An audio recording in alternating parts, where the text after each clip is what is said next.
Imagine being crammed into a metal box the size of a walk-in closet with 3 other sweaty and probably horrified men. You can barely see outside, and your only escape is a single hatch that's partially blocked. Oh, and anything more powerful than a standard rifle can punch through your side armor like it's made of cardboard. Welcome to the life of a Hetzer crew, the men who operated one of the famous tank destroyers of World War II, becoming known as a nightmare on tracks. Among many infamous tanks of World War II, there's a smaller, deadlier, and far more disturbing vehicle that deserves our attention. The Jagdpanzer 38T, better known as the Hetzer, might look cute and compact in your video games, but for the men inside, it was anything but adorable. Hetzer translates roughly to chaser, a fitting nickname for a small, aggressive tank destroyer designed to ambush and harass enemy armor. By 1943, Germany was in serious trouble as new Soviet tanks emerged that were better than almost anything Germans had. The tide of war had turned against them, and they desperately needed something that could be mass-produced while still being able to threaten the enormous production of Allied tanks. To make the most of what they had, the Germans began repurposing older tank designs, turning them into something new. If they had some hulls and guns, they would put them together to make the best use of both. And that's how Marder and Nashorn tank destroyers were born. However, their high silhouettes and thin armor made them too vulnerable, so the Germans wanted something to fix this, or at least to try. The Hetzer was built on the chassis of the Czechoslovakian-designed 38T tank, just like the Marder III, but with a completely different design. German engineers essentially took this outdated light tank, took off its turret, slightly widened the hull, and mounted a fixed casemate with a powerful Puck 39 75mm anti-tank gun. The gun was actually one of the best anti-tank guns of the war, and under 1,000 meters it could destroy most of the Allied armor, besides the rare heavy tanks.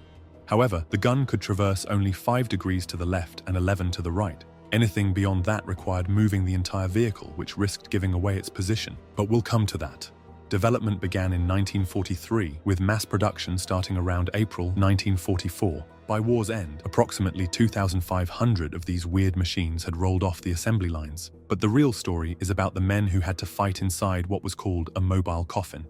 The first thing that strikes you about the Hetzer is its absurdly small size. At around 7 feet tall, the Hetzer was still one of the lowest profile tank destroyers of the war, making it ideal for ambushes, hiding behind hedgerows or in forests to surprise advancing Allied tanks. But that low silhouette came at a horrifying cost for the crew. 4 men were crammed into a fighting compartment barely big enough for 2. The driver was in the front, of course, and the gunner and loader in a row behind him, squeezed on the same side of the cannon. This arrangement made operating the vehicle in combat awkward, as loader and gunner were one beside another, although the usual arrangement would be loader on one and gunner on the other side so both could function better. Imagine trying to load a shell while practically sitting in your colleague's lap. The loader also had some of the rounds stored on the opposite side of the gun breech and had to reach over the recoil guard after firing, grab a new shell, and then load the gun. But the cramped quarters were just the beginning of the crew's problems. The real horror was the near-total blindness they operated in. Although all World War II tanks didn't have the best visibility from inside, the Hetzer took it to a new level. You're inside a vehicle designed to hunt and destroy enemy tanks, and your life depends on seeing threats before they see you. But your visibility is limited to a few tiny vision slits and a single periscope. There are no side vision ports, no commander's cupola, no way to see if infantry is approaching your flanks. The driver peered through a tiny vision port at the front. The gunner had only his gun sight, and the loader couldn't see outside at all. And the commander, who was responsible for identifying targets and directing the vehicle, had just a small scissor periscope through his partially blocked hatch. One Hetzer veteran described the experience as fighting while wearing a blindfold and earmuffs simultaneously. The crew depended almost entirely on the commander to be their eyes, but he could only see properly when standing up through his hatch completely exposed. This made the Hetzer exceptionally vulnerable to infantry attacks. If enemy got close to the sides of the vehicle, the crew had no way to see them, no way to depress or turn the main gun to fire at them, and no defensive weapons except for a single remote-controlled machine gun on the roof. Remote, you may ask. Speaking of that, it's an engineering solution so absurd it almost seems like a practical joke played on Hetzer crews. The vehicle had an MG-34 mounted on the roof that could be fired remotely from inside via a system of cables and pulleys. In theory, this gave the crew some protection against infantry attacks without exposing themselves. In practice, it was almost useless. The gun couldn't be aimed with any accuracy, and also it couldn't be reloaded from inside the vehicle. Once you'd emptied the 50 or 75 round drum, someone had to open the hatch and climb onto the roof to reload. You can imagine doing that in the middle of combat. The Hetzer's armor layout was just as contradictory as the rest of its design. The front armor was impressively thick at 60mm and well sloped. making it capable of deflecting direct hits from many Allied tank or anti-tank guns. This gave crews a sense of security until they realized the sides were only 20 millimeters thick and the top a paper-thin 8 millimeters. That means the sides could be easily penetrated by Soviet anti-tank rifles, of which they had over 2 million, and even heavy machine guns would go through, like the American .50 caliber. The top armor could barely stop standard rifle rounds. A direct hit from any Allied anti-tank weapon to the side would go through as if there was no armor. And remember, with their limited visibility, Hetzer crews in close quarters fighting couldn't even see if they were being flanked. As if fighting blind in a cramped box wasn't bad enough, the Hetzer was also mechanically strained to its limits. The original chassis was designed to support a 10-ton light tank, but the Hetzer weighed 16 tons.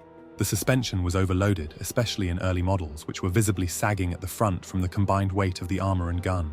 Although engineers made improvements, the vehicle was always overloaded and underpowered. This logically made the Hetzer slow and cumbersome, and it couldn't even keep pace with motorized infantry units.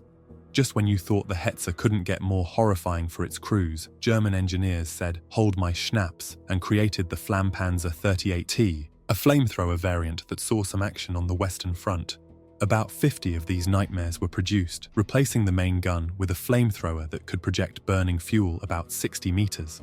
If the standard Hetzer was a death trap, the Flampanzer was a rolling crematorium, when you add a highly flammable mixture to all its problems.